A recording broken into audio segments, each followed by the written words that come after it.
Have you ever wondered what games you should keep or you should lose? Find out here at Purge Reviews. I had heard so much about Heaven and Ale that I finally had to break down and just grab it. And I was expecting this really, really heavy Euro game. It's not exactly what I got. I got half of Francis Drake, which is a game that I really, really like. It's a half of Lignum, if you ever played that game. I know that one hasn't been spread out as much.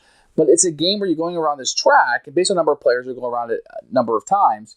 But when you go forward to grab what you want, you can't ever go back. Kraftwagen uses this kind of mechanic, right? So you're going and getting what you need versus stopping and getting everything, but letting your opponent get what they need. There's a little bit of push and pull in that. Now you're going to be activating this board, and this player board that you have is so important because half of it will generate money and half of it will generate goods. But to generate goods, it costs you more money. So this whole economic of balancing your money and getting what you really need. And if you're playing against people who really know how to play this game, you have to balance it because you need to get what you need versus trying to get everything. You won't be able to accomplish what you want. I think there's different strategies to win. I tried a strategy of scoring everything and getting those cards out and then getting beat by a few points by somebody who was more strategic about what they were doing versus trying to get it all. And I like that aspect. I like trying to narrow it down. I've played it quite a few times, and I've seen people win with different strategies, and I like that. Even though we're all relatively doing the same thing, what you place, where you place it, what bonuses you're getting, how you're scoring them, when you're scoring them is super important. So it's not really that deep. Now, you can teach this game very easily to people. They're going to understand it. The only thing that's a little tough is the scoring at the end, how the resources go up and down. And you kind of, I think, you want to move what's at the bottom a little bit more than the top. If you get your top really far, you can bring it up. If you get the right ratios, I don't know. It's really tough, especially if you get the 1-to-1 ratio. But you do what you can in this game, and you're pushing these up, and it's a little wonky at the end. Everybody's like, yeah, it's a little wonky, that scoring, about how you move those resources to score the points and multiply them. It's a little weird. And I don't know if the theme is with the mechanisms as much, especially that scoring. I don't understand like what you're doing thematically, even though I understand what I'm doing mechanically. So take that with a grain of salt. I don't know if I feel like I'm making ale. I don't know that I ever make ale in the game. Or if I do, I don't understand what's going on. Maybe I'm just getting the resources. I don't get it. I don't get how that theme fits to it. You know, somebody wiser than me may be able to, but I don't see it. But what I get is a very sound mechanical game that I really like. I was let down by the components also. I feel like the components should have been better, the quality of those. I hate it when they get this really cool Euro game and they just dunk it. You know, Terraforming Mars was like that, where it's this really great game. It's on the cusp of being a classic, and Terraforming Mars obviously is. And then you just put these bad components in. I don't know if you didn't have faith in it, didn't have the money to produce something really good, or kind of what went into thinking of that. Because if you do have a great game and you put great components with it without raising the cost too much, you have something that would sell forever. And I think I just wonder why they decided to go with lesser components in this one. I would even like to see a deluxe version or a deluxeified version or some kind of better version of this game come out at some point, because I would probably upgrade it for better components. I may even go out of my way now to get some of these components that I've done with different reviews and to upgrade this one, because I just felt like the components don't match the level of gameplay. With that said, I did expect something different coming in. I expected kind of like a bigger, grandiose game, and I didn't get it. Now, what I got is good. It's real good. But I expected something more grandiose. I'll be keeping this one. This one I'll keep in my collection. I feel like it's easy to teach, except for that little scoring thing at the end. I feel like I can get people to play this fairly quickly.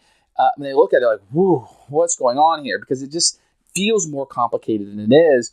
And there's some wonky stuff. It doesn't fit with the theme, and it just feels weird. But the package does come together for an enjoyable experience, and one that I'll be keeping. Here are the contents for Heaven and Ale, Michael Kiesling, Andreas Schmidt game. You're going to see a box. I don't know if this is a real attractive looking box. I guess it fits with what you're doing in the game just fine, but I don't know if it screams that I want to buy this game.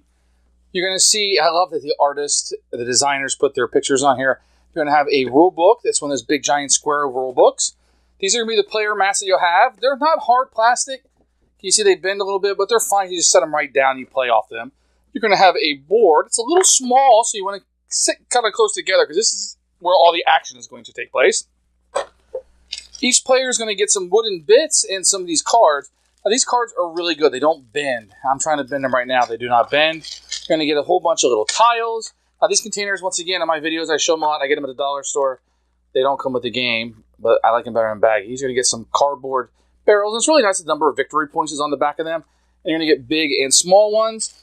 Bunch of little tiddlywinks and components. It pretty well fits this box up. There's some air in it, but the box size is really good for what you get. Really happy with the components. I'm glad this... It's really weird that you get these money that's kind of like these really hard plastic. And then you also get some money that is coins, with like cardboard coins for the $1, and the 5s and 10s are bills. I guess it can be realistic with real life, but I don't know.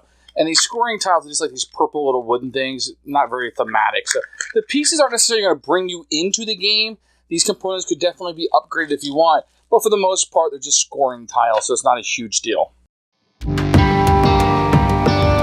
These are good for heaven and ale. You're going to see one of these big square ones. They can be a little unwieldy when you're playing, but it's okay. You're going to get a list of the overview of the game and a list of all the components with pictures, which is a huge plus. Love it, love it, love it. You're going to have the setup on this page with pictures of the setup and like little arrows going. This is just a wonderful, wonderful page. This is where the rulebook falls apart for me a little bit. I'll have an overview of the gameplay. Some of this I was a little bit unsure of when I was playing. With turn order, it was a little wonky. You do have some things right here about the starting and how it kind of works in, but they'll tell you about the resource spaces. Then you have the monk spaces and the scoring discs. This is really where the game happens, these purple pages right here. Not too difficult to get into. The barrel spaces are rather easy. And then the shed, this will all be printed on the board too, this little chart, which is nice, and how the privileges work and emergency coins, how you prepare for the next round, and the scoring. This is really, really, they do a great job of explaining something that really makes no sense thematically, or never done it before in a game, but they do a really good job. If you just go step by step, you'll be able to do it. And you might actually want to teach the game and kind of start here, so people kind of know what you're working towards. And then a cheat sheet on the back, which is always appreciated, and you'll refer to this a lot. It's so unwieldy. I wish they had little cards or something, the player aid, or printed on the player boards themselves, but it is here if you want to pass this around. So this is what the game will look like set up. So you'll have a number of monks here based on the amount of rounds. So it's going to be the timekeeper of the game, if you will, based on number of players. And you'll have monks set up on the board. There'll always be 4, and always be 4 in each row. You're going to have the barrels here, and you'll also have the little small barrels that'll be with them. I didn't put them on the board just to keep it a little bit cleaner. But no, for each of the big barrels that are worth 4, there is a matching smaller one that is worth 2. So the first person to grab one of these will get the 4 points, and the second one will get the 2. Then you'll have the purple scoring markers on each of the purple ones, and you'll have random, these will be 1s and 2s. So when you run out of 1s, you'll start using the 2s, and those are set up on each of the yellow spots. So there's really 4 different spots you can get. The yellow market ones, the monks, the scoring, and then you'll have the barrels, which you probably won't do the first lap through. Each player's going to start with $25, and you will have your own scoring plat, and I'll show you what the player board looks like in just a minute. You'll randomly select the first player. Now, the first player always goes here, and then you have one that will move your brewmaster up. I'll explain that in a while. You can move your resources up twice or get $2. So what you're going to be doing is you're going to be going around the board, if you played Francis Drake or Ligum or something like that, where you can go in any space you want. I can go all the way here if I want, or all the way down here and take this action, but I can never go backwards. I must keep going around. And every time you go around, if you go all the way through, you can pick, if you're the first one, you can pick which one of these that you want, and then next round, some new tiles will come out, and then the game will go on. So in a, say, in this 3-player game, if you're playing 3, then you would play 4 times around the board. In a 2-player game, you only play with this, and you go around the board 3 times. Each time around the board is a round. So what you do in your turn is very easy. You just go to whatever spot you want, and you'll pay for it, and you will take this and put it on your player board. So let me explain what each of the pieces do. If you were to take a resource, you would pay the amount listed on it and put it on your board. Now your player board is going to have 2 sides, shady and sunny. If you put it on the shady side, you pay the amount listed on it, which in this case would be $5. If you put it on the sunny side, you'll pay double that amount, in this case $10. If I was to put this one, it'd be $4 on the shady side and $8 on the other side. And the reason why you're going to do that is the shady side, when you are able to score it, i.e. activate those tiles, it will give you money. On the sunny side, when you activate it, it will give you resources. So the resources will cost you more to put on this side when you activate it per se. So just kind of know that is what is going on. The other thing you have is the monks. When you place the monks out, same thing. You would pay the price listed here, which is $4. Way down here at the last, it's only $1 to get a monk. You'll pay the face value on the shady side, and you'll pay double the price on the sunny side. So that works exactly the same, except for the prices won't be printed on it, it'll be printed on the board. Now, you can also score, which will be the purple ones. And now, This purple spot says A, this one has B, this one has C, and then the last three are A, B, or C. You choose. So what you're going to do when you take one of these scoring ones is you'll have scoring abilities on the side here of your player board. And when you choose one to score, you will never be able to score / activate it again for the rest of the game. So the A will be this first one. And what it'll allow you to do, if you have tiles on your board, it will allow you to pick a number, and then you can activate all the tiles of that number. So I got 3 5s and a 4 out. So let's say I had this 5 here. So I have 3 5s and a 4 out. So what I might do is pick 5, and 5 will be my number. Remember, I can only activate this one time during the game. So I would get 5 wood, which would move my tracker up. I would get 5 yellow, which would move my tracker up. And I would get 5 coins, because this is on the shady side. If I were to pick 4 instead of the 5, I would only get 4 coins. So I'd get less coins and less goodies, so that would not make a good decision. Now, if I was to choose the B side, I could activate any one of the monks down here, and I would just put my guy on it and activate that monk. Let's say I activated this monk, and he was sitting right here. So what a monk is going to allow you to do is activate any tiles next to it. So if my tiles would sit up this way, and I activated this monk, I would get 5 brown and 5 grain. If he was here and it was set up like this, I would get $5 and 5 grain. Now, if there's another monk by him, then your brewmaster will move up a spot. So let me give you an example of this. So let's say I go here, and I activated this. I would say 5. My wood would go up 5. My yellow would go up 5. 1, 2, 3, 4, 5. And I would get $5. And then my brewmaster would move up 1 space. This is your brewmaster. He's always going to start at the bottom, and he'll move up. If I activated the monk, I would activate the monk and do the same thing. The third thing you do is activate a type of good. This would be C. Say I want to activate the grain. I would get $9 in grain, 5 and 4, and 5 up on the grain. So 1, 2, 3, 4, 5 if I were to activate that. So you'll be using those purples to strategically activate what you can, trying to activate as many tiles as possible. Another little caveat of the game is if you were able to get one of these parks completely surrounded, you will count up how much is there. 5, 10, 15, 14, 19. You would look at your little chart here, and the chart says between 18 and 23, I'm going to move my brewmaster up 1, and I'm able to play a tile that has a 3 on it. So I would place a 3 tile here, and it will have certain arrows on it, and I will be able to turn this any way I want, activating 3 of the tiles, but only the ones the white arrows are at. So if I pointed it like this, I could activate this 4, this 5, and this monk. Or I could turn it like this, do these 2, and this one. So this chart right here will tell you how far the brewmaster moves up and which tile you can put in the middle, and that will be strategic decisions you're making when you're placing your tiles. If at any point if you can tell, these are kind of set in pairs. If at any point you're able to get those pairs activated, you can then play the privilege cards. And what those allow you to do is to get bonuses. So this one allows you to move your brewmaster 5. This just, quite frankly, gives you $12. This allows you to move your scoring chart up. Allows you to move your resource chart up based on how many scoring tiles. I have 2 out, so I can move one of my resources up 2. This gives me to be my resources based on any color that I choose, and this allows me to get an extra point for each of the barrels that I'm able to obtain. So what I would do if I want to move my brewmaster up 5, I would place this here, showcasing I used it, move my brewmaster 5, 1, 2, 3, 4, 5, and that privilege card has been used. If at any point in the game I need money, I can give one of these up permanently and get $3. Now the last possible place on the board are these barrel spots. There's 2 of them on the board.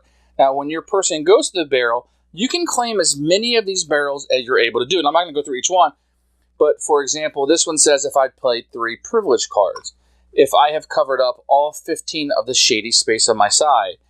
This one states if I have covered up all 4 monks on the scoring tiles, if my brewmaster gets all the way to the starting spot, etc. So these would be things you're trying to obtain. And when I go there, I can grab as many of these as I accomplish on a turn. And if you're the first person to get there, you get 4 points. There's always a secondary one that you can grab if somebody else has already grabbed one and you meet the requirements. The same requirement, but you only get 2 points for that. It's important to note that you get all of them that you're able to obtain at that time. So timing these out is very important. And most of the time, I've never seen anybody do it on the first lap around the board, but it'll be something that you might want to take a decision on if you can grab some of these or you see somebody else encroaching on what you're wanting to do. I'm going to attempt to explain the scoring the best that I can. If you look here, you're going to have a little thing that says 5, 1 times 2, all the way up to 1 and 1 is 6. So what you're going to do during the game is when you get those resources on the sunny side, you'll be pushing these little barriers up as high as you can. And it kind of behooves you to... Getting one up really far is really good, but you also don't want anything left behind. So getting the one up behind is almost as important as trying to shoot up as fast as you can. So what you're going to do at the end, wherever your brewmaster is at the end of the game. In this case, my brewmaster has stopped at the 3-1 for 3 victory points. And let's say my resources ended up maybe something like this. So what that means, at the end of the game, whatever resources in the front, I'm going to make it go back 3 spots, 1, 2, 3, to move my back one up 1. And now, if this is still in the lead, or still in the behind, it is, I'll do it again. 1, 2, 3, to move this up 1. And then this white, 1, 2, 3, to move this up 1. Now, that wouldn't make any sense, so it would just stop there. That's the first thing you're going to do. Then every $10 you have is going to be worth a victory point. Then you will look at what resource is behind here. In this case, blue was the furthest back in our example, so it would be 1. 1 times 3 is 3. If I was able to get this up to 5, and that was my furthest back resource, I would take 5 times 3 would be 15. If my brewmaster had got up here, it would be 5 times 4 is 20, and so on and so on. That would add to my victory points at the end of the game. You didn't add up your score for your barrels also, whether you score 4 or 2, or however many of these that you scored. And if you're the first player at the end of the game, you get 1 additional point. That means that you ended your turn before everybody else on the last wrap, and you add up your score. Whoever has the most wins the game. Who should buy this game? Okay, you're going to want to play, medium to heavier games. This isn't the heaviest game in the world. This isn't Gallerist type game, but because the theme and mechanics don't work together, it feels heavier than it is. There are some really hard decisions to make. Now, the game kind of keeps you caught up a little bit. And scoring's not the end, so I don't know if someone's going to run away with it too much. Unless you're multiplying by 0 in the scoring, then I think you're going to get hosed a little bit. But you don't know it till the end. You don't know where you're going to end up until the end. So it's a little hard to know why you're playing. Like, I'm really out of this when you are. So you can be out of it and maybe not be aware of it, especially if you haven't played the game as much. So this is going to be for medium to heavier gamers. You're going to want some Euro fans. If you're in a theme and thematics, this isn't going to be you, because I don't think it fits what you're doing here. For everybody who likes these kind of games, then I think that you're going to have a hit on your... If you ever played Francis Drake and you're like, man, I just like that part where I'm getting resources, this is it. You're just going to be doing that for the entire game. And you'll be scoring it a little bit differently than you would in Francis Drake, where you go out and you actually do something with the goods that you had. And you had to make sure you were prepared for what you were going to do. This one, you're just trying to score the best that you can. And it works in one I'm going to recommend to everybody. And this is a definite keeper for me, even though maybe this doesn't seem like the most positive reviews. It's a very positive review. Thanks for watching the video. I really appreciate you tuning in. If you liked it, please like it and hit that little subscribe button. That really helps out the channel, lets us know that you're getting the videos that you want. If you agreed or disagree with what I said, feel free to comment below. I'd love to hear what you have to say, and I promise that I will comment back. Thanks for watching, and everybody else, keep playing.